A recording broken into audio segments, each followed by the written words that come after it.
3, 2, 1. How about we do it again? 6, 7, 4, 3, 2, 1. I think I fallen. Okay, let's try one more I time. definitely. Ready? I can move you. Making review. Making review. Say 6, 6, 5, 5, 4, 3, 2, 1.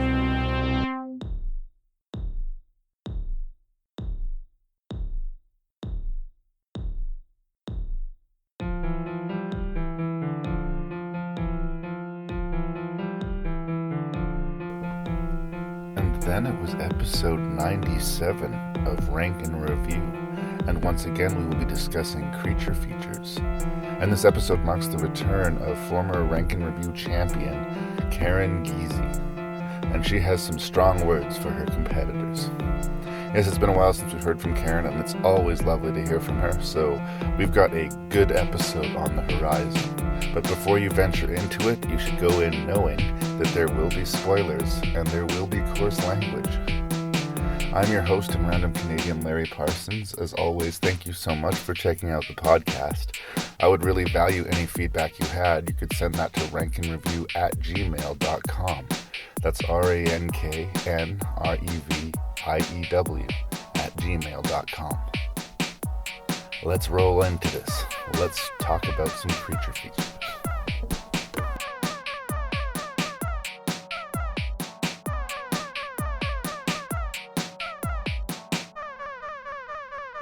So, two-time Rank and Review champion Yes, I am. Karen Gesy Yes. has returned to the podcast. Yep. And she's hungry to get that title back. And I would just like to say that I differ on the definition of winner.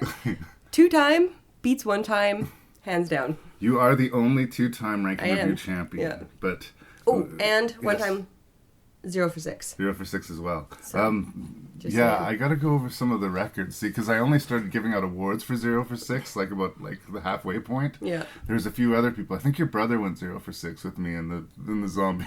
Okay. I might owe him a prize that he doesn't know about. Uh-oh. But you're, like I say, only two-time champion. Yep. So this is you're in a prestigious place. I am. And I also think that the record that you had, it was something like 60 episodes between your first win and your second one. Like Number 3 and number 63. Yeah. You betcha. so, like that reign is going to be hard to beat. I know. Like Yep. recently, the championship belt's been passed around a little bit. It's actually starting to happen. I know. I remember when I first started doing the show, I kept on thinking, like, someone's got to win. Like, no one's winning. I was happy that you were the champion. I didn't necessarily want you to be dethroned, but I was just weirded out that, do I have such absurd taste in movies? I think that the math is actually significant, though. Matching 6 for 6 is not a common thing. Not an easy thing. So we got you back, and we're doing horror. Yes. Proper horror movies. Proper horror. Well, Yeah. at least Scary. in scare quotes, Yeah. horror movies. Yeah. Why this list? Why now? Because I genuinely like psychological messing with you. I like those kind of movies. I like to have my brain tricked into being scared. I'm really logical, so that's a feat. Right. Yeah, to actually get me. And I think that that's an important distinction. Like, there is some sort of special effects, action kind of fantasy horror that we have in here as well. But I think the kind of stuff that you're connecting to are the ones that you want to talk about, that you're more excited to talk about, attack you on sort of a visceral psychological level. Yeah. I think it's kind of easy to say, ew, that's gross. Sure. Somebody just got their guts cut open, ew, gross. Or boo, that scared you, like a sudden loud noise. But I don't know how difficult that is necessarily to achieve, right? Not with Hollywood today. It's all about the glitz and glam, blow everything up scare. That's not appealing. I want a movie that stays with me, that I Yeah. will chew over. Like, a lot of movies that you see nowadays, I will forget by the time I've walked out of the lobby of the theater, right? It's just like... That's a sad thing, but yes, I agree. I like a movie that sticks with me, and for good or ill, a lot of these... Sorry. For good or ill, a lot of these scarier movies will stick with me. They will, they're haunting. They have this quality to them. For sure. So that's what I connect to. Yeah. But I'm also not against the other end of the spectrum. But where I will sit here and defend movies like Deep Star 6, it's a personal thing. I will understand that I like the monster jumping out of the dark when I'm in that mood. Yeah. But I think, like, if I'm making a list of my very favorite horror movies, for instance, we're going to lean more towards the psychological disturbing side than we are towards, the jump and scare. Jump and scare. You bet. The boo scares, as I like to call them. Yeah. They're like the slapstick comedy of horror. Well, not appealing to me. It's interesting. Horror and comedy is very often compared because, you get a physical, visceral reaction from comedy and horror. Yep. I can tell whether or not you're enjoying comedy by your body language, whether or not you're responding, whether or not you're laughing, right? Yeah. Same thing with the horror. Should tense you up. Yeah. A lot of these movies, I'm noticing another connection, and maybe that's because we're in the age of superheroes. We talked about this in my most recent Subtitled Scares episode, too. A lot of these almost read like superhero origin stories to me. Yeah. We're going to talk about Horns and I, Frankenstein and, I, Frankenstein. Yeah, but I'm not necessarily defending them. I'm just saying that it's interesting that if you change them just a little bit, they're almost like the origin story for some badass supernatural superhero figure. It is really, really difficult to come up with something truly original in this day and age. A lot of people say that everything has already been written, and which is unbelievably sad. But I hope people keep on trying to, get the goods. Well, two things in my response to that. I've heard that argument too. One, I just don't believe it. Yeah. I think that we're used to hearing certain kinds of stories. Yeah. And repeatedly. Love triangles and tales of vengeance and things like that. They'll always be with us. Yeah. And there's only a few different dynamics that seem to play out over and over again. Mm-hmm. But it's one of those, it's the singer, not the song type of thing. It's like how you're telling the story, who's telling the story, what perspective you take on it. That little, like how you approach the story can make a story that would otherwise be completely, derivative, seem fresh and new. I think that's part of why I tend not to go with Hollywood movies, and I tend to go for the more indie or foreign films because they tend to have a voice that I haven't really heard. They don't look as pretty often, but they're not as predictable. No, which is nice. You know what you're getting a lot of times when you sit down to watch an Underworld movie or whatever, Resident Evil. Yes. I will watch those movies. I'm not shit-talking them, but I'm saying I'll sit down and I know exactly what I'm going to get into. Yeah. A good one of these does is where I sit down and I watch this and I'm like, where am I? Yeah. What is this? Yeah. Far and few. Sweet.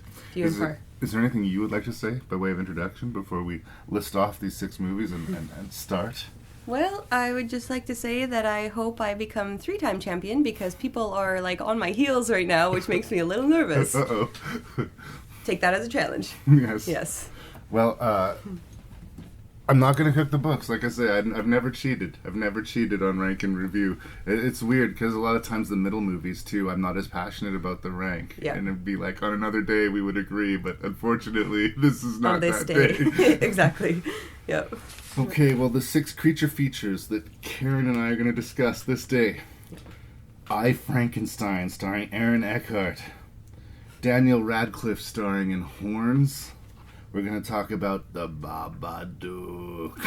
We're going to watch a film called Werewolf, The Beast Among Us. We will discuss Dracula Untold. And we're going to finish this one off with Under the Skin, starring one Scarlett Johansson.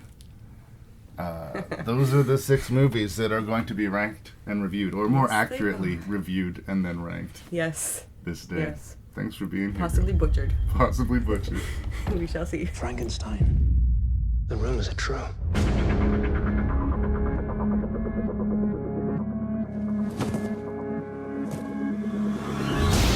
I was given life 200 years ago. I am like none other. strength and speed and stamina, far beyond that of any human. You could use those gifts in a war that you are already a part of.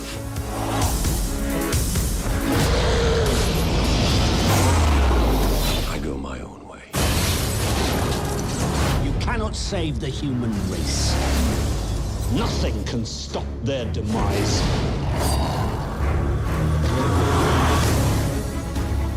Come with me.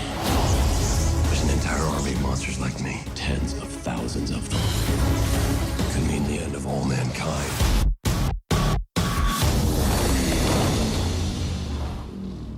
I, Frankenstein. Yes. I have many questions. Yes. Like, I'm not sure exactly where to begin, but I'm going to choose to begin here. Okay. Why gargoyles? Because they needed something to fight the demons? Why not angels?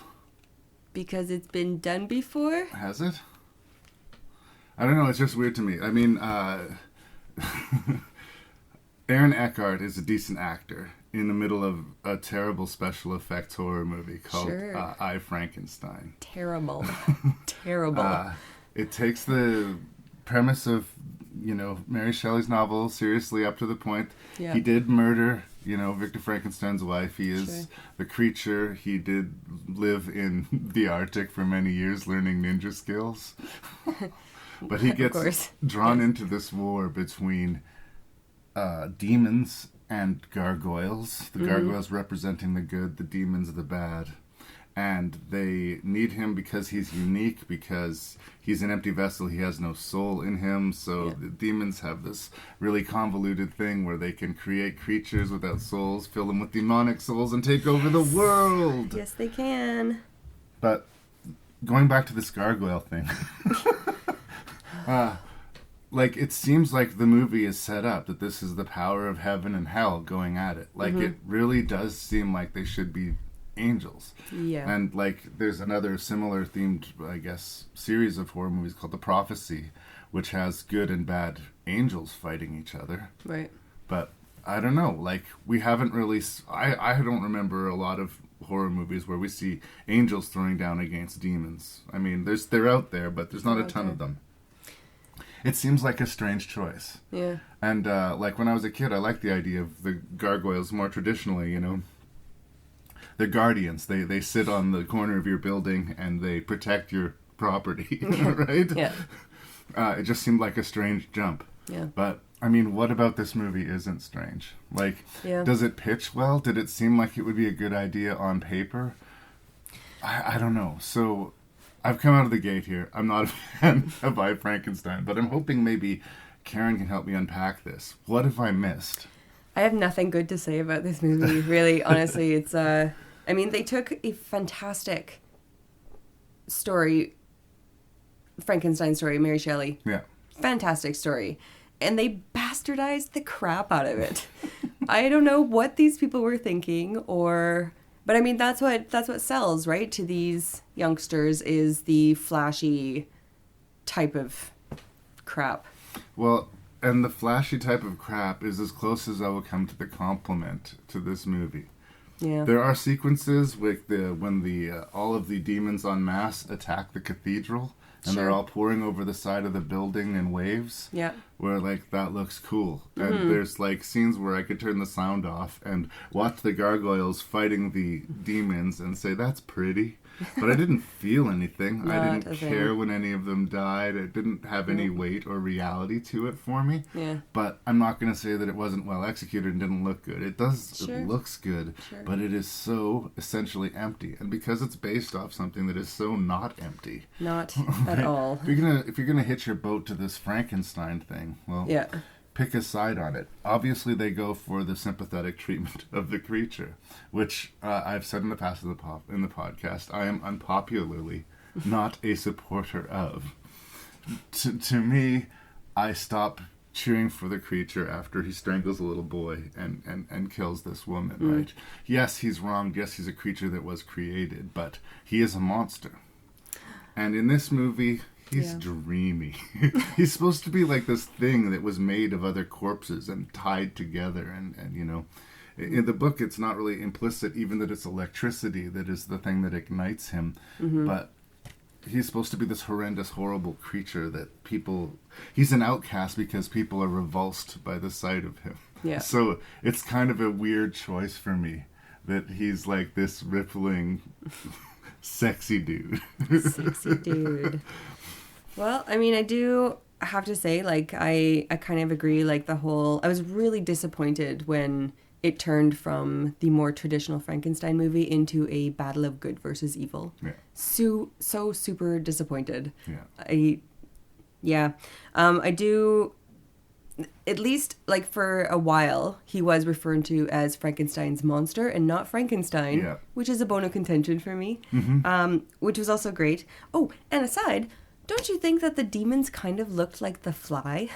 The Fly? Yeah, like when he's, like, mid-transformation. Yeah. Somewhat. Yeah, Somewhat. bit, I can see where you're going for there. I liked that part. That's pretty much it. Yeah. Another thing about this conflict, I think that the familiarity of the subject is this is produced by the same company that does all the Underworld films. Yeah, of course it is. Beckinsale. You So bet. they have these war going on between werewolves and vampires. Yeah. So they didn't want to fuck with the formula too Yeah. much, right? So this is going to be demons and gargoyles. But I don't know why it wasn't just directly attached to the Underworld franchise in that means. Just why not add demons and gargoyles to the mix? Or add Frankenstein's monster. Frankenstein's monster to the mix if you want to do that. I think it's the inclusion of Bill Nye, because he'd already played a villain in the Underworld franchise, but there's a He percentage was Niberius, right? He's the first big bad from the first movie Okay.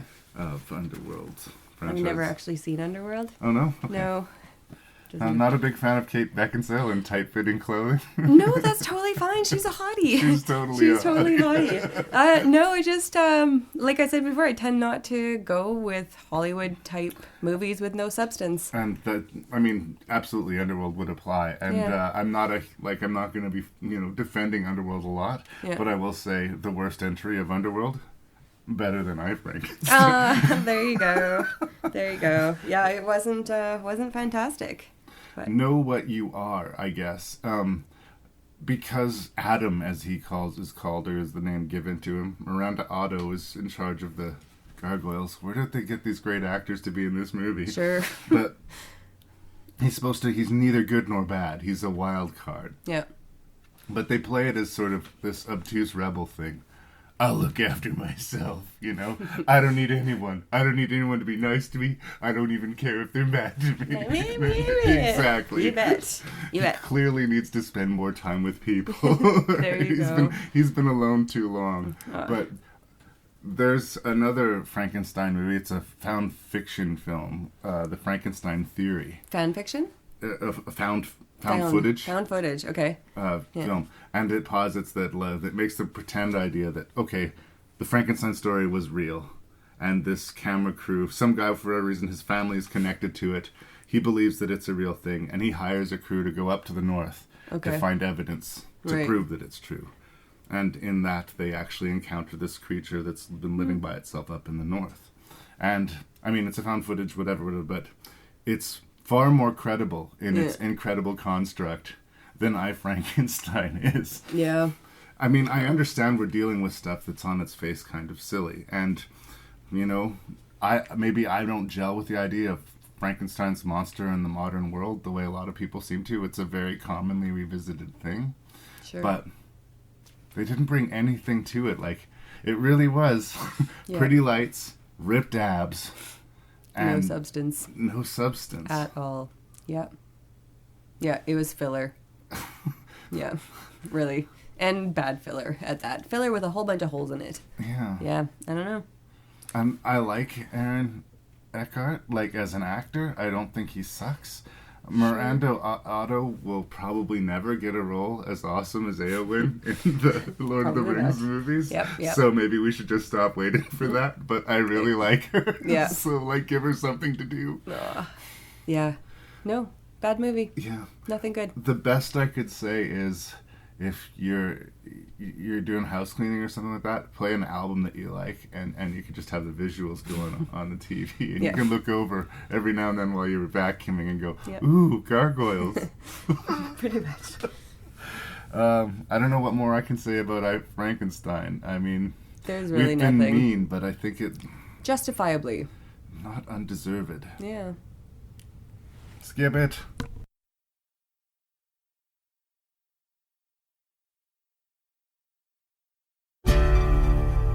I'm gonna love you for the rest of my life. Just love me for the rest of mine. Please, you have to believe me. I loved her. What does it feel like to get away with murder? to save your soul. I should ask the devil to punish whoever killed her. You know, you don't have to convince me. I believe you. Why are you protecting me? Because if I did anything to her, then I'm a monster.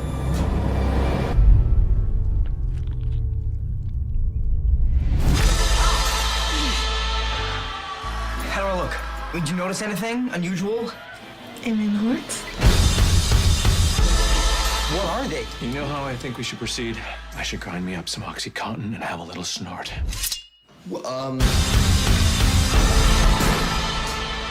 Everyone in this town is going crazy.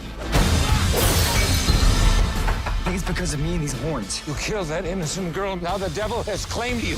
He didn't kill her father, and now people are telling me all these things I don't want to hear. I'm so bad. I'm bad. I'm pretty enough to be on TV, right? We gotta figure out who really killed Marin and get him to confess. Ig, I would never hurt her. Tell me everything that happened. So we're going to talk about Horns. It's based on a novel by Joe Hill, who is the son of Stephen King. It stars Harry Potter, Daniel Radcliffe, and Indeed, Harry. This was sort of a series. He did a bunch of horror movies and sort of thriller movies to try and, as consciously as possible, rend that Harry Potter image from himself, so people don't constantly call him Harry Potter like I do. Yeah. Sorry, Harry Potter. You're Harry Potter until I say otherwise. I think, given his choices, though, he's done an excellent job. No, he's absolutely. made some freaking good choices. I'm a fan of Radcliffe. Yeah. Even though I call him Harry Potter, I do think he's a decent actor. Yeah. And I think that, you know, I totally understand him choosing this part. It's an interesting concept for a movie, and I think that the response most people will have to it is how they react to the tone of the movie. Because it is super dark, and I definitely think it qualifies as a horror movie. Yeah. But it's almost closer to being a comedy at points than it is a horror movie as well. But not a sort of obvious kind of kind of man fall down sort of comedy. It's like really biting, mean comedy. And intelligent. It's very intelligent. It's smarter than you expect it to be, but Yeah. then at times it's kind of crazier than you expect it to be, and it's sort of how these two things balance. Yeah. So Ig, who is being played by Daniel Radcliffe, wakes up and he doesn't have a clear memory of what's happened, but the takeaways are that his girlfriend is dead. Everybody thinks that he did it. There's no proof that he didn't do it. Yeah. But he's got these two sort of really, really suspicious things that are developing. Two horns have suddenly started growing out of his head. Yes. And so that doesn't make him look innocent. And on top of that, it starts giving him these superpowers, like I said. Yeah. People voluntarily will admit their deepest, darkest secrets and selves to him without even him asking to. Yeah. Snakes start to follow him around. And he starts developing all of these powers and using them to try and figure out who killed his girlfriend, or if he in fact killed his girlfriend, and what has brought about this. But the fallout to the left and right is incredible. Like, even if at the end of things, you know, he was able to walk away with this free and clear, like, getting that insight into the people's darkest thoughts, I think, is what I really found interesting about the movie. More so than the murder mystery and how that sort of, resolves and plays out. Yeah. I was interested in this world of this guy who would only be able to see the worst of people. Only be able to see the worst of people. I kind of agree with you on that point. I think, like, bigger picture, it was maybe like talking about how people conformed based on how their society sees them. like kind of like a bullying peer pressure type thing. Everyone saw him as this demon because they all thought that he murdered his girlfriend. Right. So he became the embodiment of their thoughts, which I thought was actually really quite interesting. And that's never really made clear. Like, and that's just a weird question of the movie. We're going to keep you off kilter. We're not going to explain this for you necessarily. Yeah. Again, going back to the murder mystery, I found that to be one of the few things about the movie that I did predict. Like, I thought it was pretty obvious where they were going with this. I didn't believe at any point that Ig did it. Like, I just didn't believe it. And they really wanted us to for a long time. And we've seen these love triangle things before. Why were we spending so much time with Ig's past if it wasn't related to what was going on in his present, right? Yes. So the murder mystery isn't much of a murder mystery, I guess is what I'm getting around to. But the comedy is a really good comedy. Yeah. And if you're there for the gross out stuff, and Alexander Aja, the director here, is he does good horror movies. He will bring the red for you. I think perhaps maybe a little over dependent on computer generated effects for my liking. Yeah. But Horns works enough. It's an interesting enough movie. There's enough interesting stuff in it that I can completely endorse it. But I don't seem to be as foaming at the mouth enthusiastic about Horns as a lot of people seem to be too. Like me. Like you? I Well, that's loved good to this hear. movie. I thought it was fantastic. Yeah. And probably more because, all the visual stuff was very secondary for me. Right. It was all about his mindset and about the mindsets of other people and holding people accountable. That's kind of what I see as his power, is he made other people be accountable for their actions and for their thoughts. It was, I don't know if anybody else got that from it. I don't know if like accountable is an interesting way to put it. Like when he's at the doctor's office, the doctor, starts grinding pills and snorting them and fucking his assistant. Yeah. And the guy at the bar, upon seeing him decides, you know what, I've been thinking about burning down this place and getting the insurance money, and he just does it. Well, part of the whole freeing process is just saying it, right? Yeah. Yeah. Somehow articulating it makes it real. Yeah. It's interesting for me, I find with a lot of creative endeavors, if I'm in the middle of a writing project or something like that, I find that the opposite is, if I find myself talking about it a lot to people, then usually my productivity slows down on it. Yeah. It's a strange sort of thing, but the idea is like, once you've put that bad idea, or once you've said that bad thought aloud, it's freed. Yeah. The people seem to feel better for it. Yeah. Everybody seems to feel better for it except Ig. That scene where he talks to his mother. Oh, and she that's sad. It's brutal, A, Yeah. she 100% thinks he's guilty, and B, she has always regretted being a mother. Yeah. And she would never say that to her son, and she loves her son. Yeah. And on some level he knows that too. Yeah. But whenever he sees his mom, this is the kind of shit she's going to drop on. Exactly. I also thought there was this one scene where he was like, I think he was pretty full on demonized, and then I can't remember the girlfriend's name. Juno Temple plays, or the woman who was murdered? Yeah. Yeah, Juno Temple. I can't remember the character's name, but the actress is Juno Temple. Anyway, so the girlfriend, her dad gives him a cross, her cross, and he kind of like transforms back into like a human. Right. Which I thought was very interesting. And again, and maybe I'm finding deeper meaning in this movie than it deserves. Right. But I kind of thought that was like, if we go along the whole bullying lines, having one person who believes in you and is there for you and has your back can make all the difference in the world. And one person. What's strong about that, other than it's David Morse, who's a really good actor playing that role, is that it's the last person in the world that should believe it. Exactly. And he does believe Ig. He does. He doesn't even have any good reasons to believe him. He just believes him. Yeah. Redemptive qualities of a single person, right? Yeah. There's an interesting supporting role in this movie by Heather Graham as the waitress who knowingly gives false testimony, which is part of the reason everybody believes Ig to be guilty. Yep. It's an interesting supporting role from her. Heather Graham always seems like this actress whose star just should be a little bit brighter than it is. Like, she has these movies where she's really good, and then she disappears for years at a time. Yeah, she's like a B.5. Yeah. Not quite, can't quite get there. She hasn't quite broken all the way through, but I do like her. Yeah. And I liked how she embraced this character. It wasn't for me just that Ig had this magic power to make her confess. Mm-hmm. There was something so awful about this girl. Like she'd been in the service industry for too long, Yes. and she was willing to do anything to get out of it. Yeah. And so this guy goes to jail. But I'll be on TV, and I'm pretty, and people will notice me, and my life is going to change. Yeah. It's interesting how much vitriol we get for that character, how quickly. You bet. And yet, and I give points to Aja for this, when she's assaulted by the serpents in her car, that scene's fucking horrifying. It's pretty damn good. I wasn't necessarily going, yeah, you take that. It was just, there was something so ugly about it. It was like, yeah, you deserve this, but ew. Right? A little bit of you.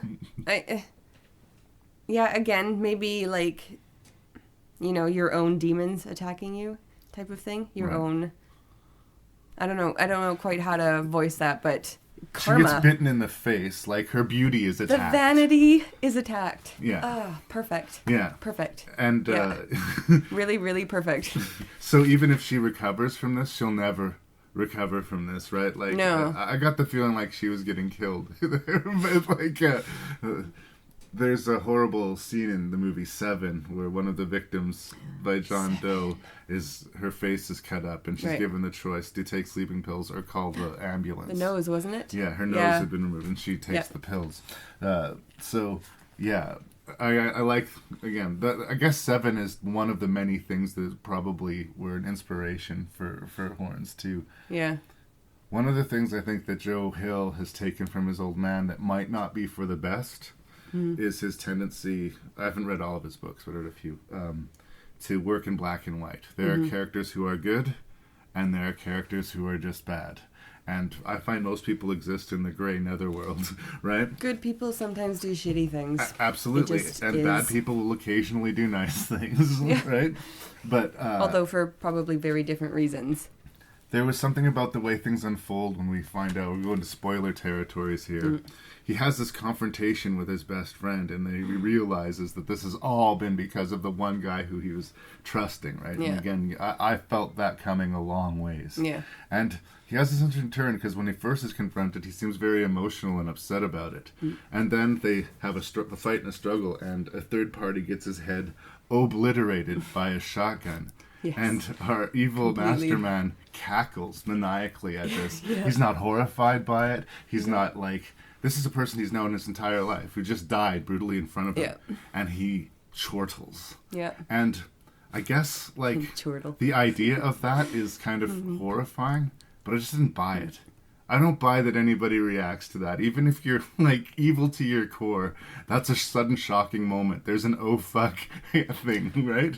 You know what, though? We both know a person who, when she's in pain, she laughs uncontrollably. Right. And the more pain she's in, the harder she laughs. People have different types of reactions. Maybe that is his shock reaction. Well, tangential story. Yep. But that's what I'm all about. Yep. When I was a kid, I was having really bad allergy attacks. Yep. And I had to figure out what it was. And I'd known that it was a series of needles. And I was terrified because I was a kid and it was a series of needles. For sure. And they put all this stuff on your back and see if your skin reacts to it or not. So I spent the weeks leading up terrified for this appointment. And we get there, and my nerves were so much that it was exactly that. Yeah. Each needle, I just started to laugh and laugh and laugh and laugh and laugh. Yeah. And as they were leaving, I remember the nurse saying to my dad, "You'd be surprised how often that happens." Yeah. So maybe I'm full of shit, but I'm going to cough here.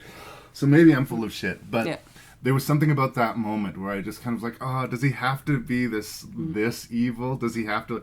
If it's really a love triangle and he was jealous of his best friend their entire life and it finally bubbled to this point...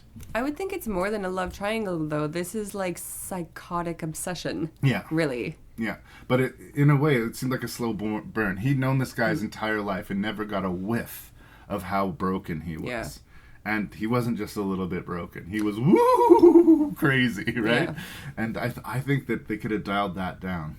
And again, for me, the big, when the big bad is punished, the CGI effects kind of take over for me, and it didn't feel credible. So I didn't enjoy his death as much as I could. I was just like, and now we turn into a cartoon. Yeah. Right? See, and yeah, for me, I totally didn't even notice it. No? Didn't notice it at all. The snakes for some reason didn't feel really Out of the mouth? yeah. Okay, yeah. Bad things happening. And he definitely deserves a bad death. And Yeah. I get that. I almost kind of wish, in a way, like, we could further explore Ig's character. Unfortunately, Ig gets his vengeance, but it costs him his life as well.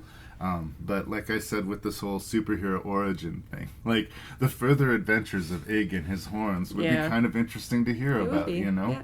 And how difficult it would be to go through life. Like, in a way, whenever you met somebody, you'd get the worst stuff out of the way first. Like, but it's such an unfair thing to have, right? I like the darkness of the humor. I like Alexander Aja as a director, generally speaking. I think the cast here is really strong, and it's not your typical horror movie. No. Absolutely worth checking out Horns. I just think it's like a 3.5-star movie. You seem to think it's a 4-star movie. Absolutely 4. I really do. Yeah. Fair enough. Highly recommended. Is there anything else you want to say about Horns before we move on? Yeah, I don't know. Take what you will from it. I think it's a great movie, and I think it does a lot to cast a light on present society. Yeah. It's got also witch hunt. Witch hunt. It's got the classic witch hunt. Yeah, it's good. Yeah. Where'd you get this? On the shelf. If it's in a word or it's in a look, you can't get rid of the Babadook. A rumbling sound, then 3 sharp knocks. Ba-ba-ba-duk, duk, duk. That's when you'll know he's around. You'll see him if you look. Nothing bad's gonna happen, Sam. Did you think that about my dad before he died? He sees things as they are, that one. I promised to protect you if you promised to protect me. Oh my God. Did he hurt anyone? The boy has significant behavioral problems. This monster thing has got to stop, all right? It's just a book. It can't hurt you. We're doing the Babadook. I have no notes. Jennifer Kent is an actress who's been working. She did movies like Babe. She was in Babe and a few other things, but her acting career was drying up. She wasn't getting a lot of roles, so she decided to try her hand at writing and directing. And I'm really glad that she did, because she came up with this movie here called The Babadook. Nice. It concerns a widowed woman and her son who live alone in a crowded and dark house. Yes. Very, very. It is definitely one of those houses that was designed to shoot a horror movie in. It's just something inherently creepy about it. And her son is troubled. We're not exactly sure if he's on the autism spectrum, or if he's got a learning disability, or if he's just traumatized. I don't know. But he is a handful. He's a lot to deal with, and they live this isolated life together. One day, a mysterious book shows up on the shelf called The Babadook, and she starts reading it to her little boy, and it gets about a third of the way through it and realizes, not kid-friendly. Not in the least. And she slams the book closed, and her boy is obviously really upset by it. Yeah. And this is sort of the active sort of action that starts a series of apparently severely supernatural events. Yeah.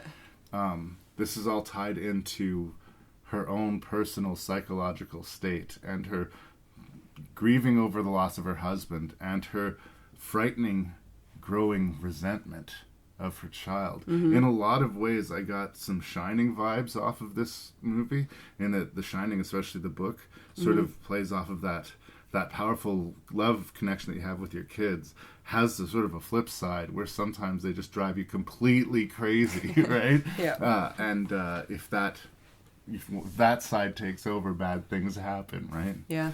And I think she's wrestling with that. She doesn't know how to help her son. She loves her son, but she's having such a hard time taking care of herself. She's so fragile that she's not even up to the task almost at this point.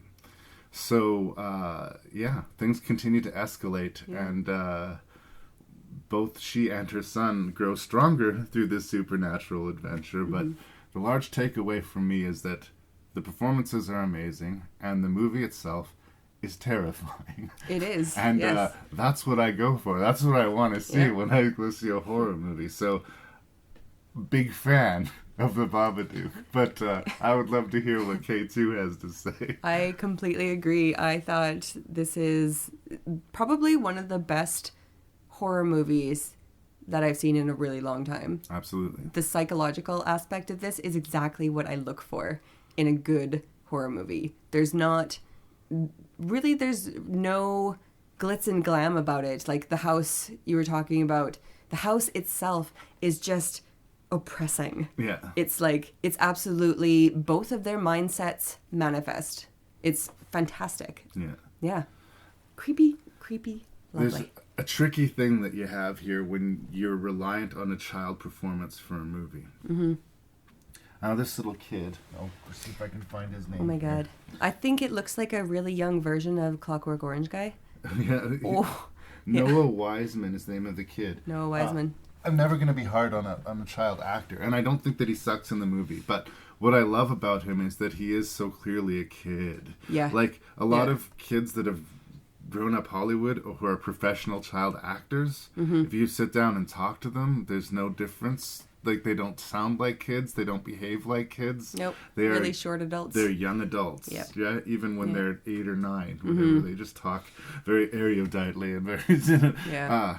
This was a kid. And I think there's a good and bad sort of aspects to that. It's probably made it a lot harder on set to get the performance out of them and probably made the job of everybody tougher. On the same note, it's super authentic. It is 100% genuine. Yeah.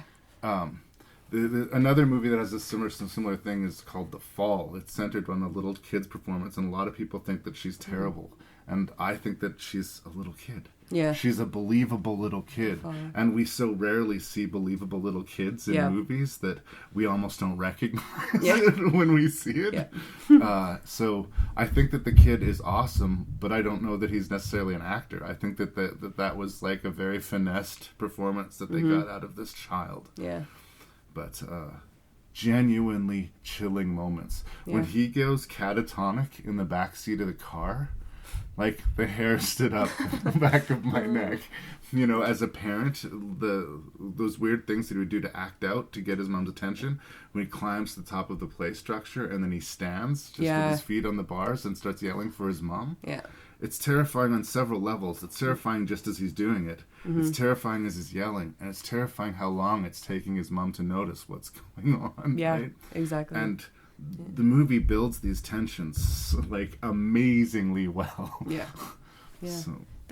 I also thought that they had the mom and the son. Their dynamic was a fantastic thing to watch. It was very, very convincing as a troubled mother having problems with her troubled son. Yeah. And humoring him, but then getting under his spell. I love really early in the movie, they show this ritual that happens at bedtime where she searches the house. This is a common sort of psychological ailment that people will have where they're just always convinced that there's something hiding somewhere in their house or that they're never alone. Yeah. It's a paranoia. I remember reading this Whitley Strieber book on the communion where this guy believes he was being kidnapped by aliens. It's first manifested itself as him compulsively having to search his house before he could sleep every night. Every room, every closet, every crawl space. We see her going through this ritual with her son, but we see her doing it with this sort of dead-eyed expression, like there's nothing in the closet, there's nothing under the bed, there's nothing here. We do this again and again through the movie, but as the movie goes on, we can see her becoming more of a believer as these rituals sort of take place. And she starts seeing things. I cannot compliment the Babadook enough in how reserved it is with this creature character. It's really like this weird goon-looking thing in an overcoat. Like it's like a drawing. Yeah, it looks like a drawing from a child's book. Yeah, but it's in the shadows way more than anything else. It does not loom large in front of the camera, so which is beautiful. It makes it a beautiful thing. So much more impactful. Absolutely, yeah. If you know, and that's like the flaw of so many Hollywood movies. We see the monster as soon, like, curtains open, there's your monster, it's chasing somebody. We see it in all of its glory right away, and it just takes the power away from it. Takes the power away. I think, like, one of the reasons why I really love this book is something that you just said, talking about how it remains in the shadows for most of the time. But I think the mind is a way more powerful mindfuck than anything else. Yeah. That's why I think this movie is so great. It's so subtle, and it's your own imagination looking through their imagination. Well, and I think that the movie will give you the option that you can argue whether or not the Babadook is a real thing, a supernatural creature, or a manifestation of her psychological illness, or even a physical manifestation of her psychological illness, which would be a combination of the two. And really, you can pick which one of those you want it to be. But it all works. In the basement of their house is where she keeps all of her dead husband's things. Mm-hmm. And it's sort of representative of sort of her compartmentalizing the tragedy. They were driving to the hospital to give birth to their son. There was an accident and he died. Yeah. And she was never able to get over it. And she's a single mother as a result. Mm-hmm. And, you know, all of this spills from that one tragic moment. Yeah. And this has been building and building and building to a tipping point in her mind. Mm. And that tipping point happens to just coincide with this Babadook attack. Yes, exactly. It's a happy coincidence. So, you mean, you can take what you want from it. If you want there to be a monster there, there is a monster there. And even if there isn't a monster there is a monster. Again, sort of like that, the dark things that we don't want him to admit, she's forced to confront and conquer. Mm-hmm. What did you make of the final sequence of the film? We're going to get into spoiler territory here, but this is a hotly debated thing. Final sequence. They are in the garden. She's defeated the Babadook, or so we thought. They're in the garden, and they're collecting worms out of the garden. And we're wondering, what are they up to? And she fills a bowl full of worms, and she goes down into the basement, and the Babadook's in the basement with all of her husband's stuff in that dark little corner. Again, we don't see it, but the bowl slides underway, and she's, like, feeding it. Yeah. And it's like, the rhyme in the book says you can't get rid of the Babadook. Mm-hmm. The Babadook is not something you ever get over or that you ever defeat. It's something that you live with, that you feed even. Is that not the same as every single trauma that anybody goes through? Abso-fucking-lutely it is. Yeah. It's there, like, but it doesn't have to control you. You want to just have this place where I'm just going to rip it out, and it didn't happen, and I'm going to pretend like, and that's not healthy. You're not going to get better that way. You have to look at it. You have to confront your Babadook. Yeah, exactly. Everybody has to confront their Babadook, and that's terrifying. And it's made real in this movie. Mm-hmm. So a lot of people were like, what the fuck was with that strange ending? Like, it actually looks like she's being lifted up in the air by something. And, you know, the special effects are so implicit that you would argue there must be a Babadook. I don't know that there must be a Babadook. I think it's scarier that there is this thing. Yeah. I like almost the idea that we create these energies. Yeah. You know, I always used to joke, because I've worked in a lot of theaters and a lot of drama departments over my time. Every drama department and every theater in the world is haunted. Yeah. Because creative people work there, and they all want it to be haunted. And they all have this creative energy, and so they're haunted places, right? But there's, again, much like I talk about the flip side to the coin, you know? We can create a friendly ghost, or we can create a Babadook. Yeah. But I think it's kind of interesting and as creepy that we create all of this.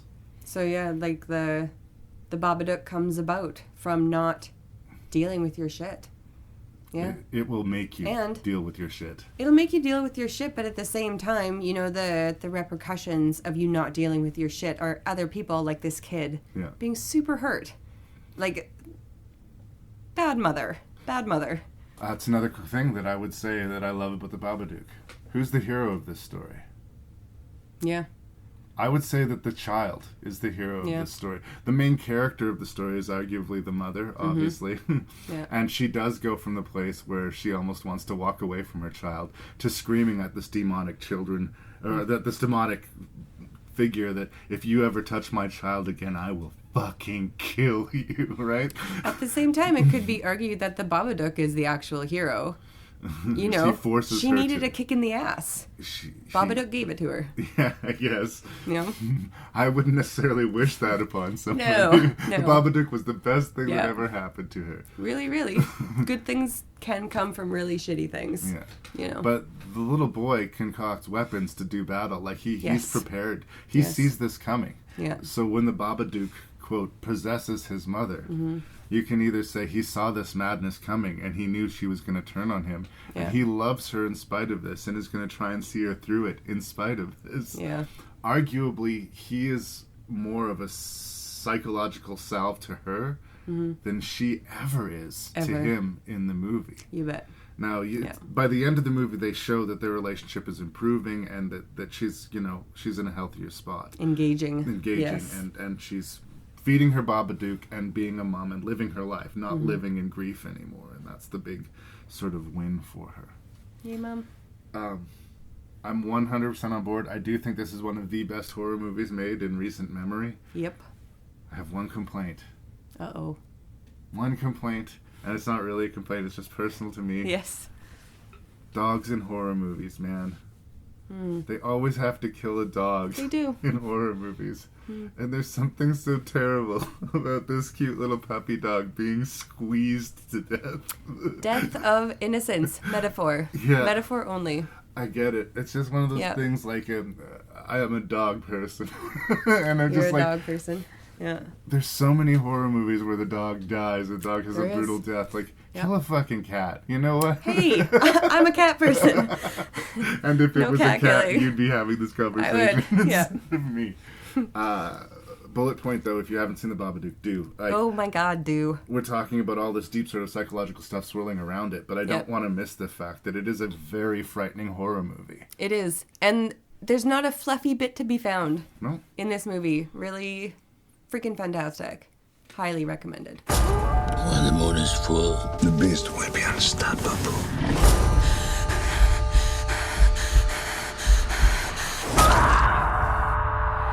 From the studio that launched a legacy of monster movies. This wolfman must be stopped. Comes an all-new action-packed thriller. When an evil beast is on the loose. deadlier than anything we've ever encountered. They must band together. No single hunter has ever been known to slay a beast like this. For the ultimate hunt. Take care of what needs to be done here. No guts, no glory. This fall, the legend is reborn. Lock the door. Werewolf, the Beast Among Us. Werewolf, the Beast Among Us. This is interesting. Universal is now in the process of sort of rebooting or reinventing its classic creature catalog. They're doing a big mummy movie with Tom Cruise right away. And they're doing... With Tom Cruise? Yeah. Bah. And they're doing Dr. Jekyll and Mr. Hyde with, oh my God, Russell Crowe. And, yeah, they basically want to bring them all back. So expect to see a nouveau Frankenstein, a nouveau Dracula, a nouveau Mike, all of these things starting over again. I don't know that Werewolf the Beast Among Us is the reason they decided to start over again. But... other than this and the Benicio del Toro werewolf movie Wolfman that I think has been largely forgotten by history, they haven't really taken this product line that seriously. And once upon a time, the Universal Monsters was big business. Universal Monsters was the Marvel Cinematic Universe once upon a time. Yeah. You got all these great characters, you mix and match them, you get big stars, they're blockbuster tentpole movies. So I had reason to be suspicious of this werewolf movie because originally it was going to be theatrically released and then it sort of was quietly released on video. But there was, the two sides of the scene. There was people who were saying like, Universal's coming back to do another werewolf movie. And you know what? They're not even soft-shoeing it. They're going hard R and they're making it a period movie. So let's get excited about this werewolf movie. I heard nothing about this movie. And you're lucky for it. And I apologize because you probably would have gone your entire life having not seen this movie if not for my podcast. It's super true. You were not wrong, Larry. Yes. But here's the thing. If you are going to make a period piece and you are going to spend this much money and get a cast together and do a werewolf movie, be honest. If this is a period movie, then people should be giving period performances. And they should not be armed with flamethrowers and machine guns. And if we're to believe that there are real stakes to the horror, somebody has to be taking things seriously. Yeah. And that's my big takeaway, is that, like, everybody's playing dress up. I didn't buy any of it. No. And it seemed like if you just wiggled it a little bit to the left or right, it would be a passable, maybe not a great movie, but at least a watchable movie. But it just, it ended up being a really frustrating experience. Yes, it did. So that's where I start with Werewolf the Beast Among Us. But here, talk me down. There is nothing to talk down. I might even push you further up. Okay. I mean, I thought this movie had a really promising start. Right. Like, the very beginning, I was like, oh, okay, well, maybe this will be good. Bring us this werewolf movie. Yeah, exactly. It's and like you said, it's been a long time since they've gone down this route. And I mean, you can't take, what's that called? The Stephanie Meyer's... Twilight. You can't take those seriously. I don't count those at all. No, I will take 3 of these over the Twilight franchise. Don't get me wrong. Oh, at least. Yes. But I was curious, like, what is the location that they were supposed to be at? Because there was like 50 different kinds of accents, and I couldn't place anything. And Somewhere really Europe. I disagree. I have no idea where this imaginary place would be. And I mean, like, if we're going straight for the bones of the movie, I think editing might have helped in some cases. Like when the beast was outside 1 minute and then the next minute was inside the hotel chucking people out of the windows. How the hell did it get in there? Generally speaking, there's a lot of chaos as to who is where, when, and why. Even who's alive, when, where, and why. Yeah, it makes no sense. It's no, I didn't actually like that. And I thought like the touching of the Blade story, you know, pregnant mom gets bitten, whatever, part werewolf, part vampire. I'm not exactly sure what's going on with that. I mean, even the visual stuff wasn't all that fantastic. Some of it was fine. Some of it was great. Yep. But again, I mean, editing made the whole thing just really convoluted. Yeah. It was super confusing when it didn't need to be. I think they were trying to like force substance into this movie. Well, or something. Tone is, again, I've been on this a lot lately in the podcast. Tone's important. Take a note and run with it. There's a lot of, I mean, I guess we went through a phase where it was sort of fun to make these discordant movies and purposely put people off center. Yeah. But I'm a big believer in choosing what kind of movie you're making and riding that trolley. Yeah. And it starts right. You're right. You know, we see this terrified woman running through the woods. Yeah. We think she's being pursued. There's tension. She's hammering on a door, begging to be let in. The people inside won't let her in, and they're right to not let her in. She's bad news. Yeah. Oh, okay, right on. So they're taking this seriously. This is going to be a hard R werewolf movie. Yep. And then we're introduced to the werewolf hunters, and there's nothing credible about them at all. Not even very, very modern performances. They should have had pitchforks instead of flamethrowers, or torches rather. Yeah, and I really hated their, like, what do they call it? I always want to say cyberpunk, but steampunk steampunk quality that they have to all of their weapons. They're just like, and their performances are modern. Ed Quinn, who plays sort of the main guy, who always has 2 days of beard on his face, and like always delivers his lines like the cool macho guy, like. Not credible. I want them to be battle worn. I want them to look like, if they spent their lives hunting werewolves, these guys should be badass. And again, they're always making jokes. They're always taking you out of the reality that had been established. Yeah. This one guy, Scott Bauer, I believe the name of the actor, tells a story about his horse getting its legs ripped off. So he put the wheel on his horse. Yes. And when they cut outside, there literally is a horse with wheels strapped to the back of it. Yeah. I'm like, okay, well, this is the property of a comedy or some absurd movie. So we're not taking this seriously. So this is fun and bouncy. Yeah. No. No, we're not going to do that either, Wait a minute. Yeah.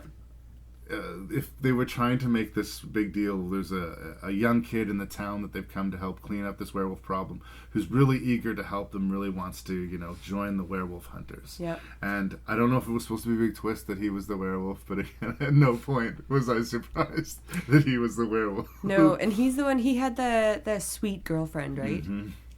Horrible acting job. Not a For good the actress, love of God. Not a good actress, and again, Kill me. a modern performance in a movie that is not modern, right? Like, yeah, she was seriously like pulling teeth. It was not a pleasant experience. What stings for me is Stephen Ray. Stephen Ray played the Doctor. Right. He was he's a really good actor. He's been in lots and lots of stuff, but I think he kind of was the world became aware of him through The Crying Game. I saw him even interviewed on the film, and you could just sort of see that he knew, like, that he was not in a good movie, right? Yes. And it's one of those things where I've seen Stephen Ray enough in enough movies, like, that I almost felt that in his performance. Is like, yeah, I'm the doctor who gives that exposition and then turns out to be the bad guy. Yep. And here I am collecting a paycheck. That's funny.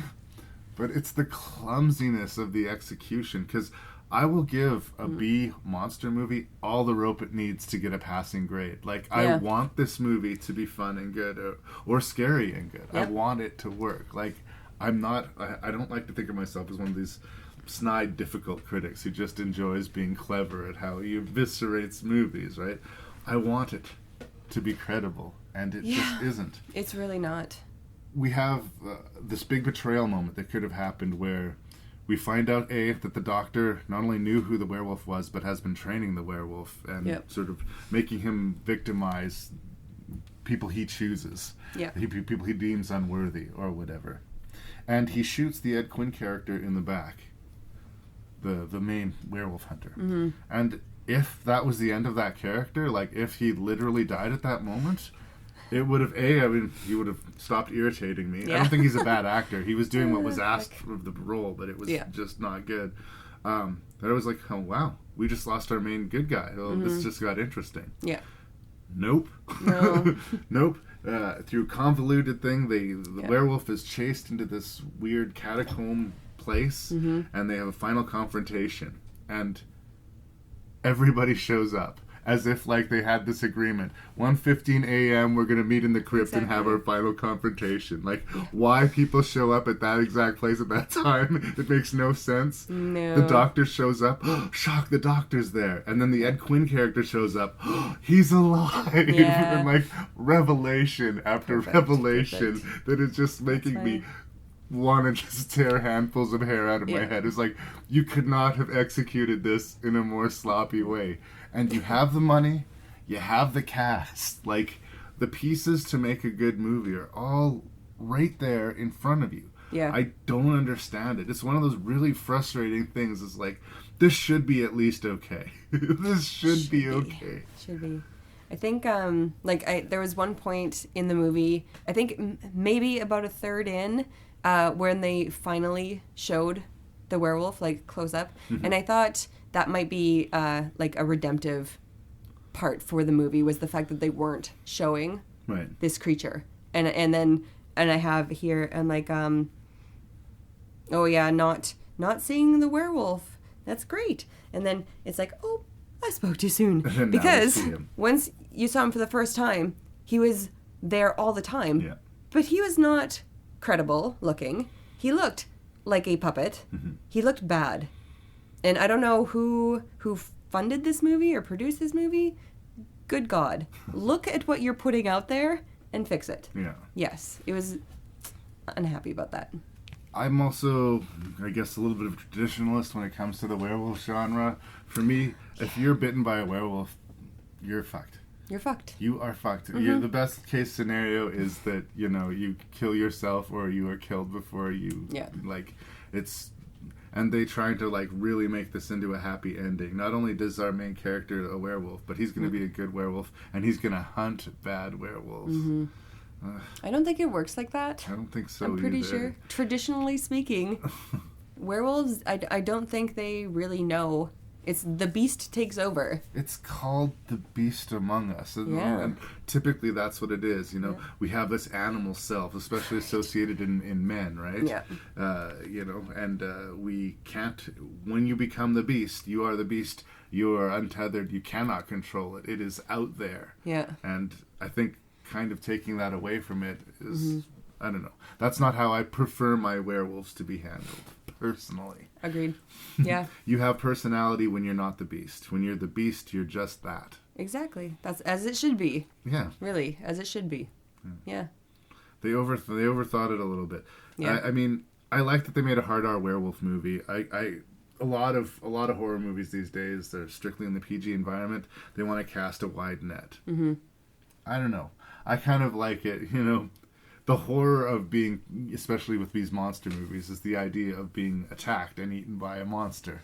And let it be, I don't know, let the blood flow to it. That's the kind of movie you're making, do that. And I guess I appreciated that they didn't soft shoe it. They were making a horror movie. Yeah. They just didn't make a very good one. They really did not. Good enough? Not even an A for effort. Done. Okay.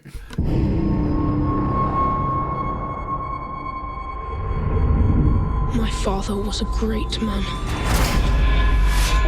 A hero, so they say. Sometimes the world doesn't need another hero.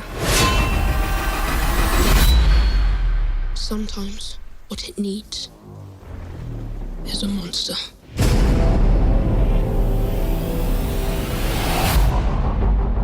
My prince. I've missed you. Something troubles you. The Sultan is preparing for battle and requires 1,000 boys for his army, including your son. Run to your mother. Look away! You can't protect us. I'll find a way.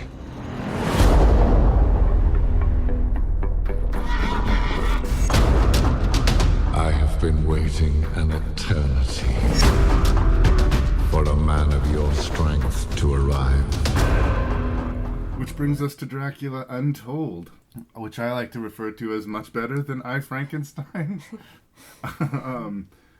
The interesting thing about the concept of Dracula Untold is they're going back to Vlad the Impaler. Mm-hmm. And there is some credible history to this, that there was such a man who was known for placing people on these spikes and, you know, being a horrendous bad dude. Yeah. And that kind of compounds the evil of this famous figure of Dracula, because that's where he started, and then he became possessed of this evil vampiric power. Right? Yeah. Yeah. So, like, I like that in its idea.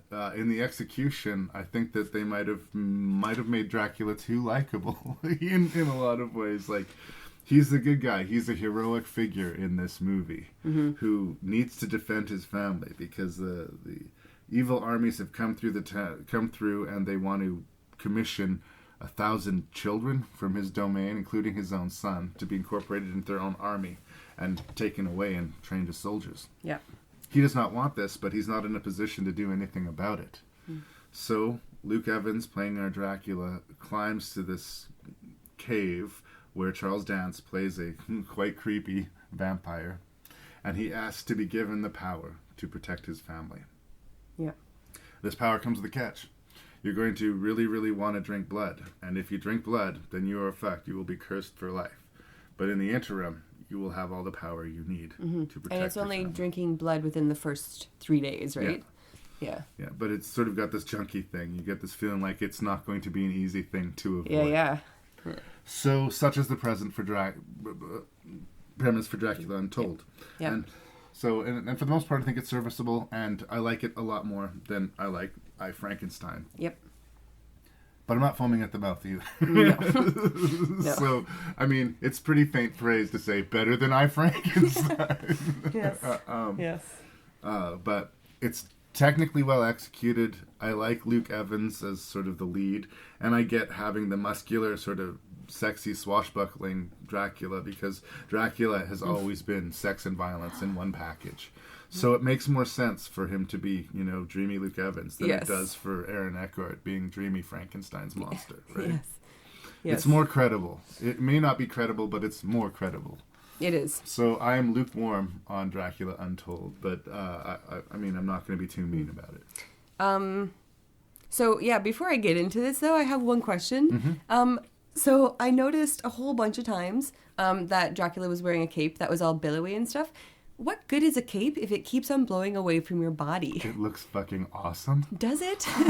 To me, it looks like, why are you even wearing that thing? It does nothing. It's blowing away from you. It's ridiculous. That was like a super bone of contention for me with this movie. Capes. Capes. On. You don't know how to wear a cape. Just get rid of it. Exactly, right? More of a hindrance than a help. So pretty much I agree. Very lukewarm on this movie. Yes, better than I, Frankenstein.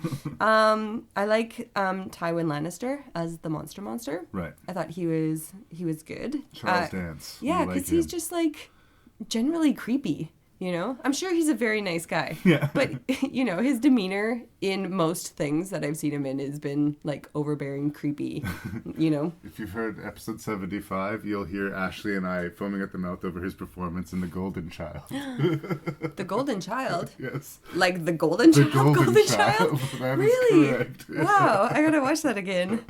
Classic. Yeah. So, and I thought...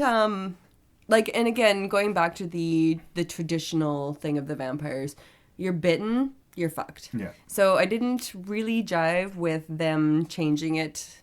You know, if you can withhold for 3 days, then you're fine. It's like Alan Carr's The Easy Way to Not Drink Blood type of thing. So... just say no. Yeah, just say no. And... I mean, there's when he goes about making, like, all of these vampires all willy-nilly and not having any... There's no recourse in his brain. Yeah. Like, I don't know. Not a great guy. I don't know. There were things that, meh, basically. I did not see the darkness in his character. Like, I think in a way they made Dracula less scary, which is probably the thing that I take the most issue with. Because of intention? Yeah. You know, you can have the best intentions, but if you do really shitty things to get to your endpoint, it still makes you shitty.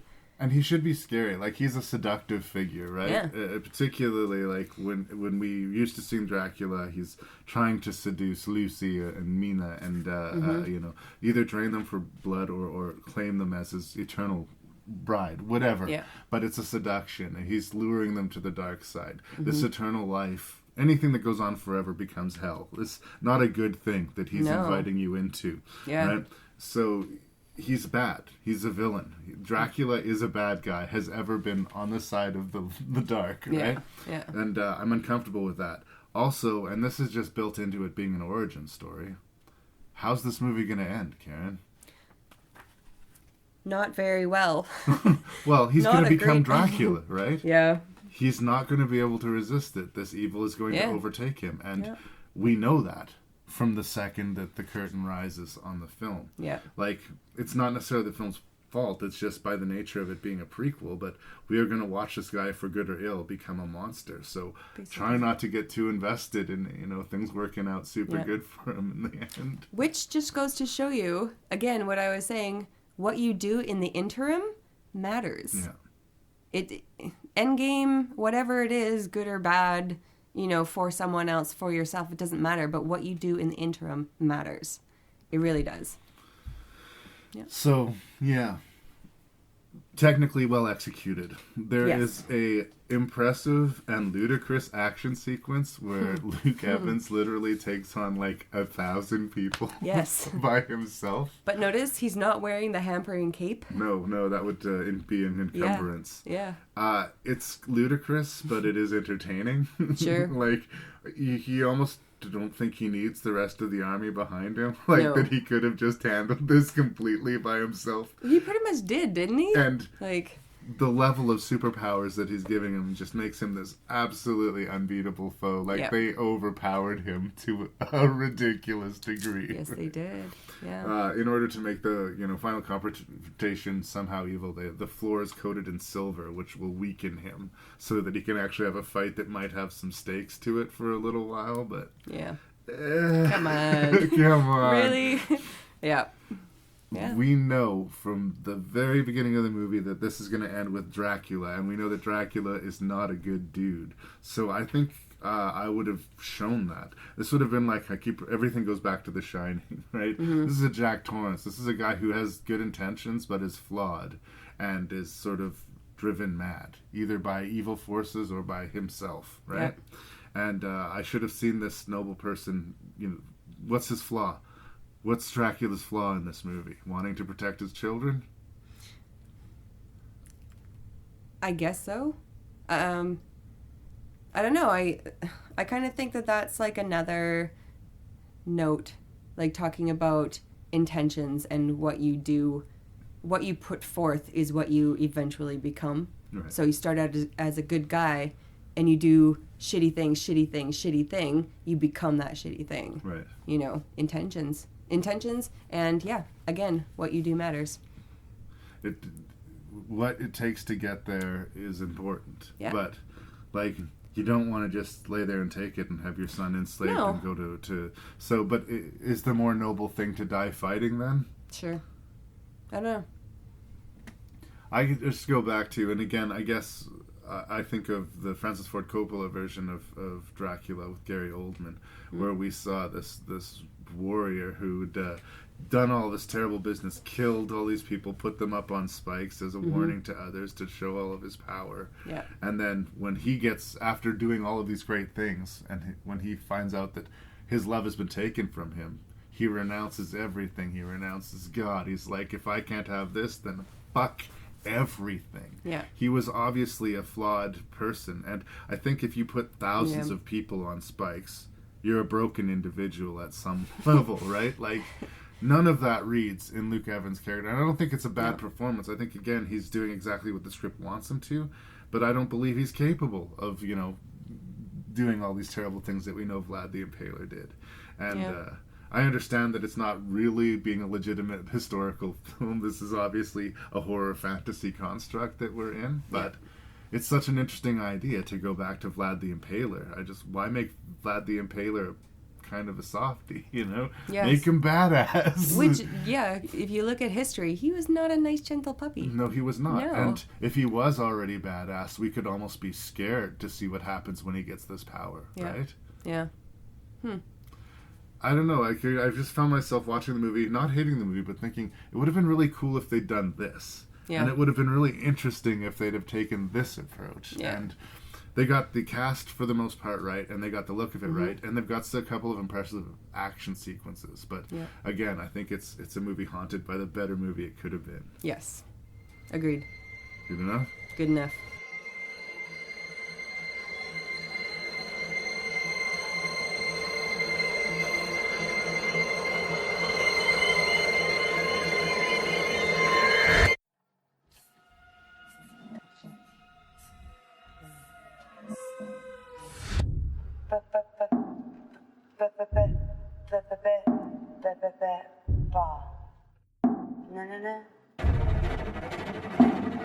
So you live alone? Yes. You think I'm pretty? I like her gorgeous.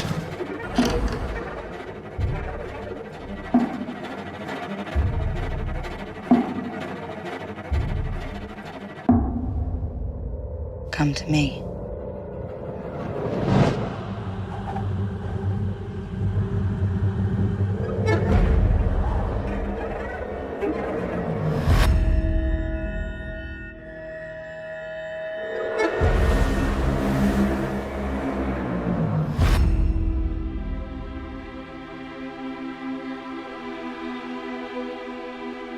When was the last time you touched someone? So, Jonathan Glazer made this British crime thriller called Sexy Beast. Yes, I've seen Sexy Beast. Big fan. He made another film with Nicole Kidman called Birth, which I've not seen, but I'm a little more curious to see what the middle ground between Sexy Beast and Under the Skin would be. Because Under the Skin is a very different movie than Sexy Beast. Yes. It's set in Ireland. It stars Scarlett Johansson as an alien who is on Earth to collect men.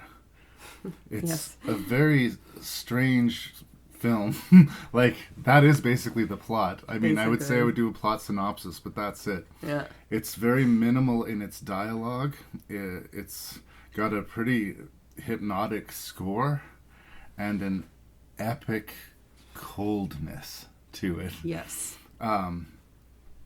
Scarlett Johansson. Interesting figure. Like she's been around forever. I've seen her since she was like a child. In film. So we've kind of watched her grow up into like super sexy A-list, Hollywood actress. And in the wake of doing movies like The Avengers and all these high-profile things, it's kind of interesting that she would choose this particular project. It's outside of her comfort zone as far as the performance she's given, and it's also fairly ugly and sexual in a way we've never seen ScarJo go. It's interesting. Forever ago, I reviewed this movie Pathology, in which Alyssa Milano appeared completely naked in it, and she was another one of these actresses that's been very coveted. And when she finally decided to, hey boys, I'm going to be naked, but I'm going to be naked in as least as sexy a construct as you could possibly imagine. Yeah. And that's sort of the uncomfortable vibe of the movie. That's sort of the what sticks with me about Under the Skin, is that the movie makes me feel uncomfortable. Yeah. On purpose. That is by design of the movie. I'm never quite sure how I should be feeling about what I'm seeing. I'm never quite sure about like if I should be sympathetic to a certain character at a certain time or not. Like I am constantly just uncomfortable and almost hypnotized by the film. So because it's unlike anything I've ever seen, and because it is a very arty horror movie, I'm on board. I liked Under the Skin. Okay. But I understand it to be a difficult motion picture. Yes. So I am curious to hear what you have to say. I thought this movie was a big giant stinker. Okay. I had a really difficult time watching it. I think I stopped it like 4 or 5 times. Wow. Just to get away from the utter monotony and super arty pretentiousness that this movie brought. Okay. I hated this movie a lot. All We right. are super not going to agree this We're time. not going to agree this time. No. I thought, like, what I have here is in first I didn't understand some things. Like, she just strips some random woman. Did she, like, the whole beginning part, I don't really understand. But, regardless, drive, shop, drive, man in house, promising, sinks into the floor. That was a good point. More driving. Drowning. Driving. There was a whole lot of driving. The driving drove me crazy. I thought, I don't know, I did not get anything good from this movie. I see what they were going for with the artsy stuff. Like, it was, kind of reminiscent of 2001 type of vibe to it. It feels very sci-fi. I would still call it a horror movie just because of the stuff that we're subjected to. But it does feel sci-fi. Yes, it does. Well, I'm going to defend the movie then. Do it. I dare you. As far as her driving and her interactions with the men, here's my defense of that. Okay. There was a hidden camera in the car, and there was a hidden camera on the street, and Scarlett Johansson was driving up to strangers and asking for directions. Yes. It was I got improv. that. It was improv. It wasn't scripted. They basically spent several nights with Scarlett Johansson driving around and interviewing people, and they sort of collaged that. When you're talking about the beginning of the movie, we're not given a lot of information. We're basically just supposed to take what we see and build a map of a story out of it. Yeah. Scarlett Johansson is not the only alien there. There are these male guys who are driving around these motorbikes and the racing track suits or whatever, who seem to be working behind the scenes. If there's a mess that needs to be cleaned up or whatever, and they bring this body of this woman to her, and we see her strip the clothes off her and put her on. That's one of the first images that we see. And what I'm seeing for her is her basically learning what it is to fit in and to be, quote, human. She's wearing this human mask. But she's got a very specific task. Yeah. For whatever reason, we are never told why. They're collecting men. And like you say, they sink into this really bizarre black tar-looking liquid and are slowly absorbed while they're conscious within it. Yes. Very, very strange and troubling. Very strange. So when she first starts doing this, it doesn't mean anything to her, really. She's just doing her job. There's this memorable scene where she watches this family on a beach. Their dog gets caught up in the riptide, and the wife goes out to save the dog, and then she gets caught out on the riptide, and the husband goes out to save the wife, and the man that she's with goes and tries to save all of them. Nobody's going to get saved, right? In fact, the one guy who makes Scarlett Johansson smashes with a rock, and she leaves this screaming baby on the rocks of the beach. And she just goes back to the car and has one of the guys collect the male's body so that they can add it to their collection. And the baby's left on the beach. There's this horrifying shot of this baby sitting on the rocks, the waves lapping, almost about to touch him, and the man walks right to where the baby is, and you think, oh, finally. And he picks up the body, turns around and walks away and leaves the baby screaming there. In one of the endless driving scenes you're complaining about, you can hear a radio broadcast where they're talking about a missing family. So presumably nobody found that baby.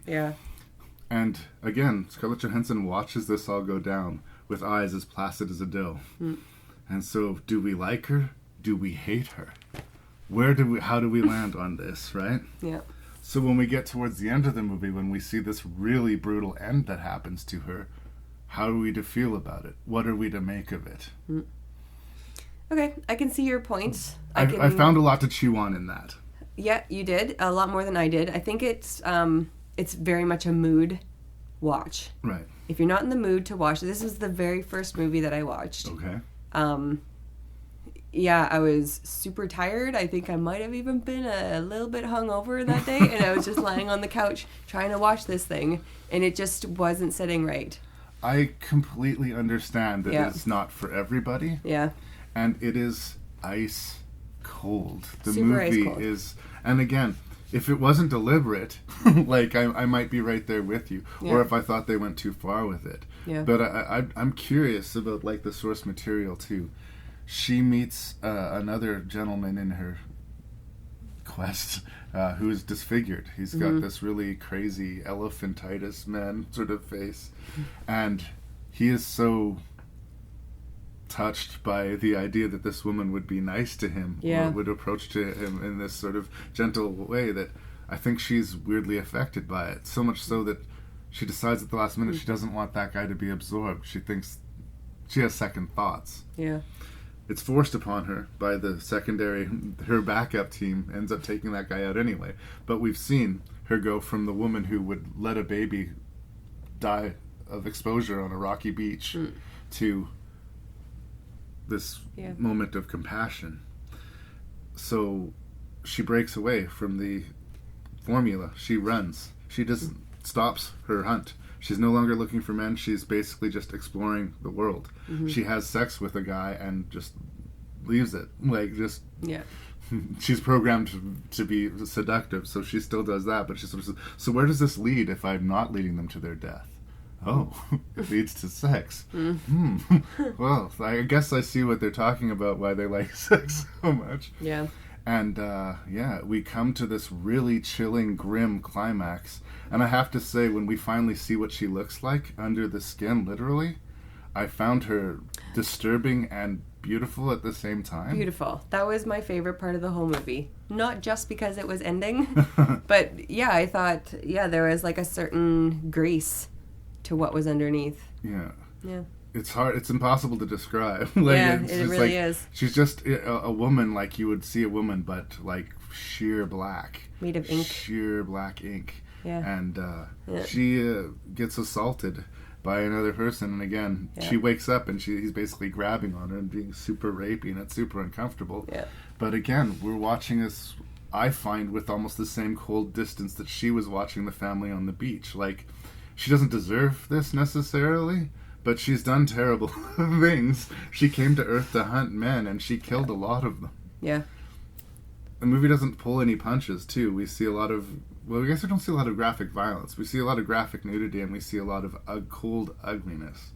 And I guess I appreciate that they didn't flinch.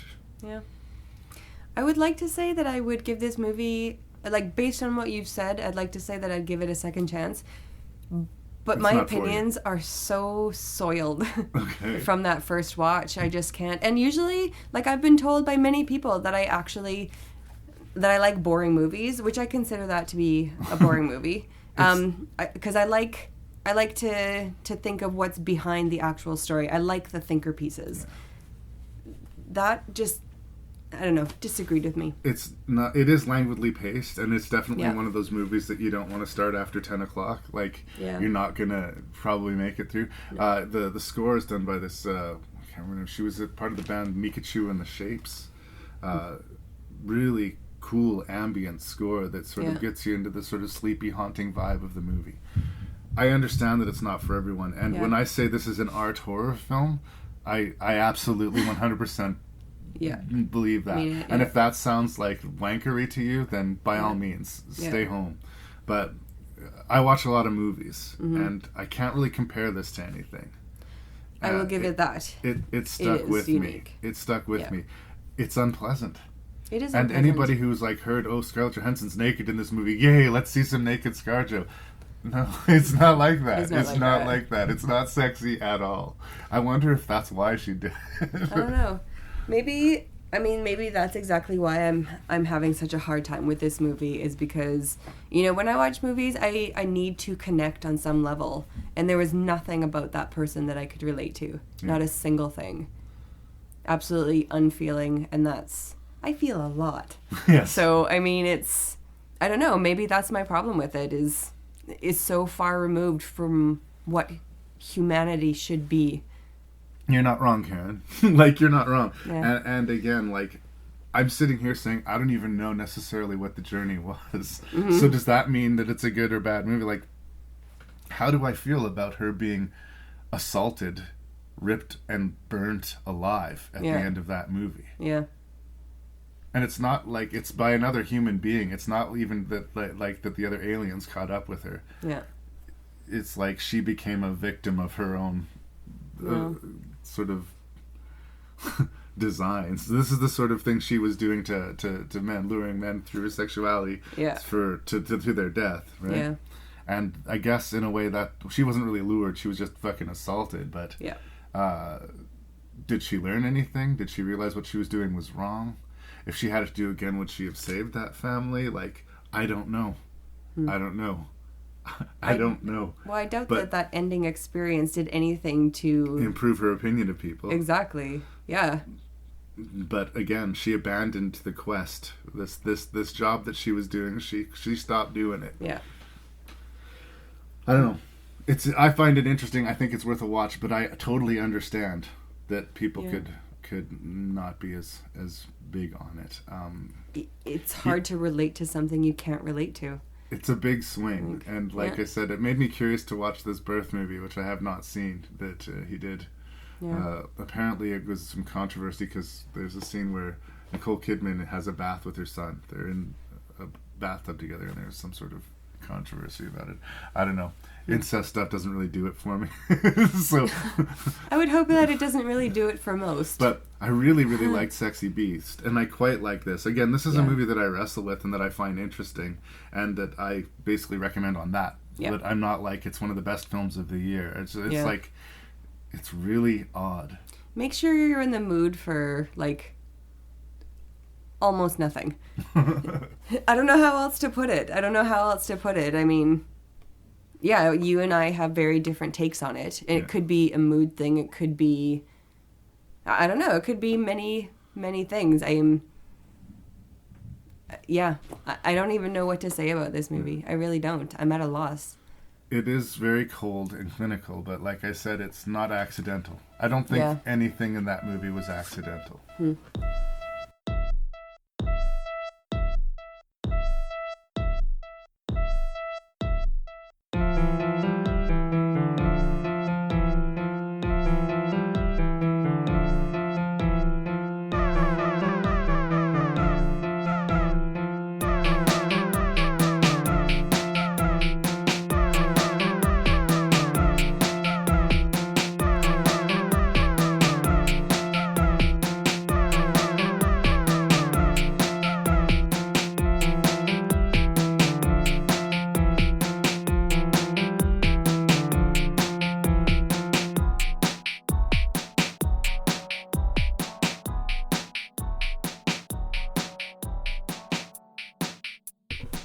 So there it was. We have ranked 6 creature features. Yes.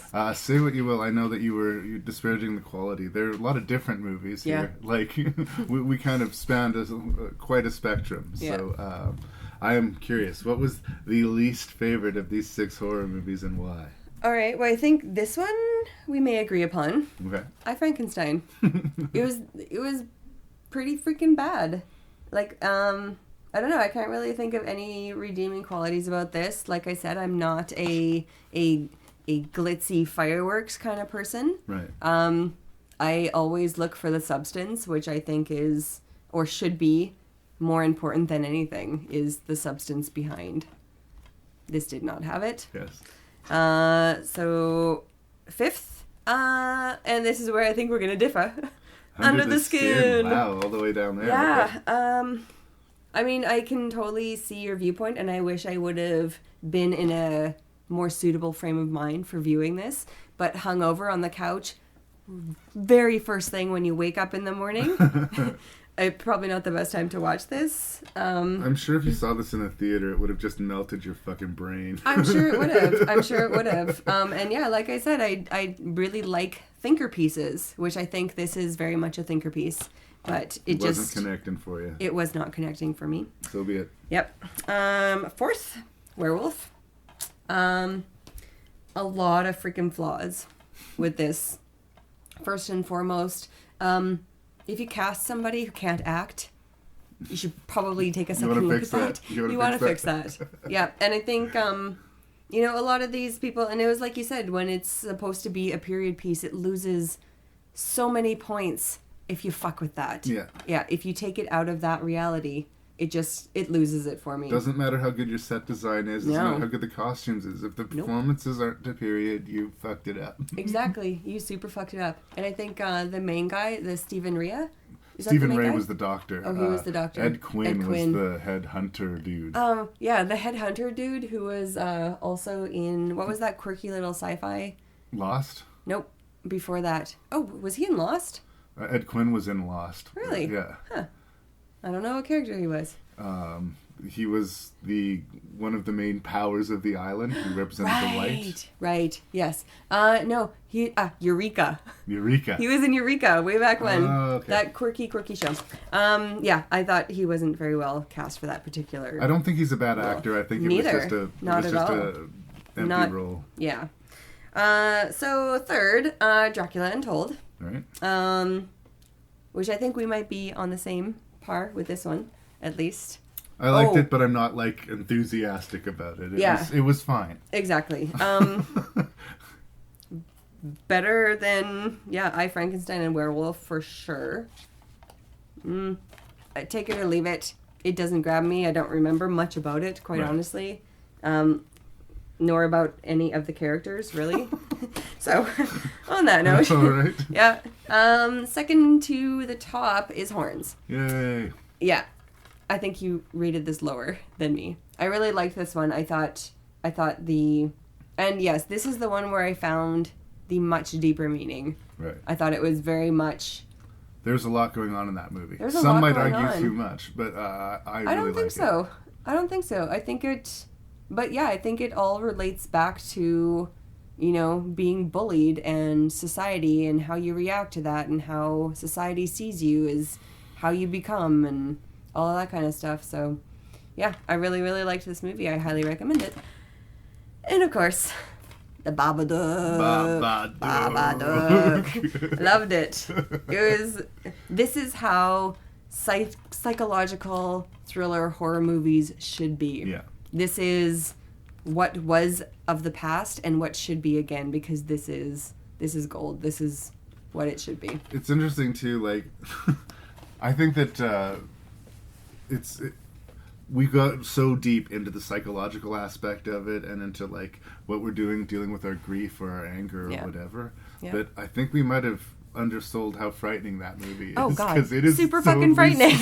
It really is scary. Scary. Yeah. So on top of all that good stuff you have to chew on, you'll get your money's worth from the horror movies. Absolutely. Yeah. I'm sorry, Karen. Today was not the day. Nope. Today was not the day. Didn't think it would be. It wasn't just Under the Skin that messed us up, but our order's slightly different. Okay. we start off in the same place. Yep, of course. I'm gonna back you up that Frankenstein is the worst of these movies. Yep. It's a good looking movie, and that is all. Yeah, pretty much. That is all. Yeah, if you like that kind of thing too. In fifth place, I put Werewolf, the Beast Among Us. Yep. There's a good movie haunting that movie, but it doesn't close the deal for me. And I like where they're going. Period. Hard R werewolf movie. I so wanted it to be good, but it could have been good.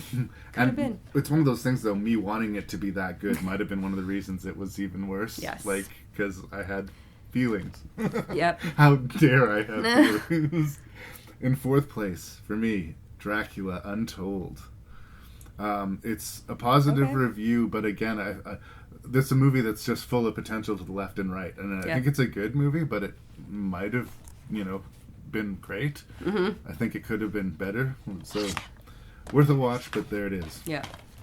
In third place, controversially, Horns, starring our Daniel Radcliffe. Yeah.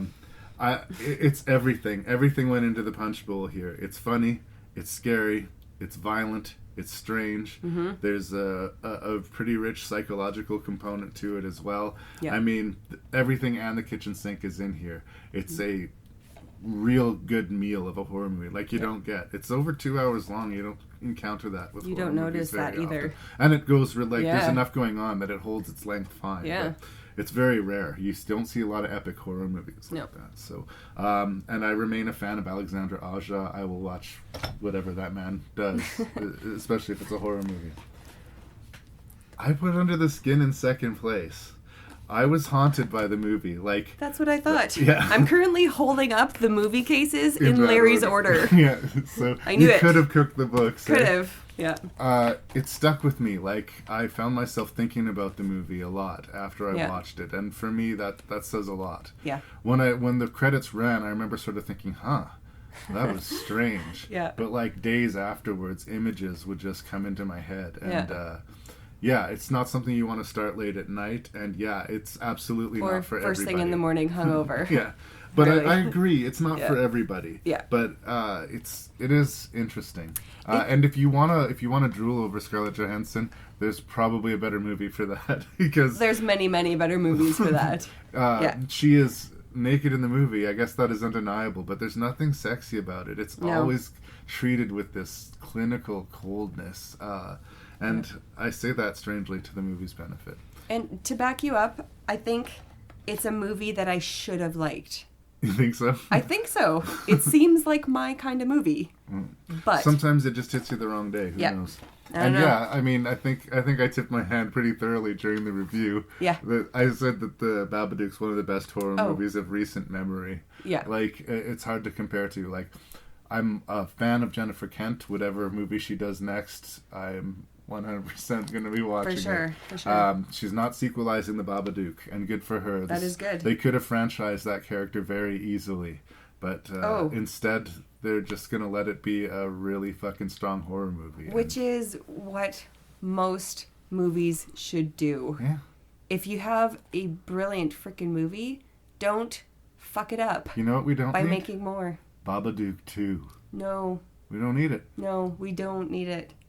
It's, brilliant standalone, as it should be. It is the smartest and the scariest movie of this bunch.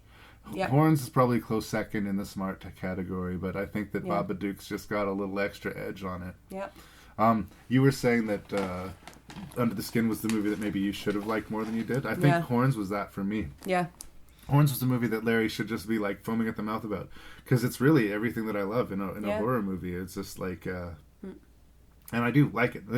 I'm not at arm's length at it at all. I do endorse it and say, check out Horns if it's something that's in your thing. But I feel like the reaction that it got, and because I like Aja, because I like Joe Hill, that I should be sitting here saying Horns is this.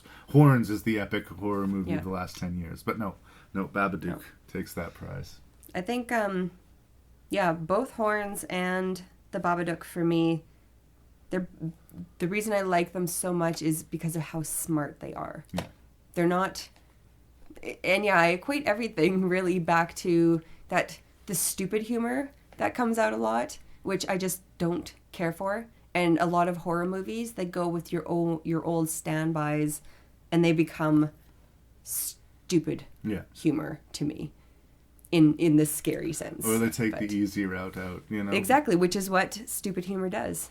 It's not intelligent. It's fart jokes. And I've said it before, horror and comedy, they complement each other. Yeah, they do. But if you're making a horror movie, I mean, you can have moments of levity, but you got to be careful. You got to be careful. Yeah. Too much to one side in the brew, and you overbalance things. Yeah. Yeah. I mean, I think you liked half of the movies. It wasn't a terrible list. You got a 50% pass ratio. It wasn't bug. There was no bug on that list. There was no bug in it. You weren't mad at me for making you watch Under the Skin or Frankenstein. Yes, no, I was not mad at you this time. Because I was almost expecting an open head slap in the face. That's for I Frankenstein, she says.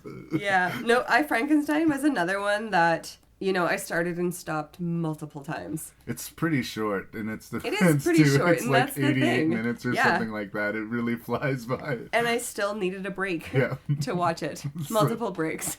Yeah, not great. Well, like I said, definitely check out Horns. Definitely check out Babadook. I guess split decision on Under the Skin, but I would say it's interesting enough that it's worth a day in court. Make sure you're in an arty movie type mood, basically. Enough. Yeah. And not hungover. Not hungover. Yes. Oh, I would never watch a movie if I didn't. True. Thank you, Karen. You're welcome.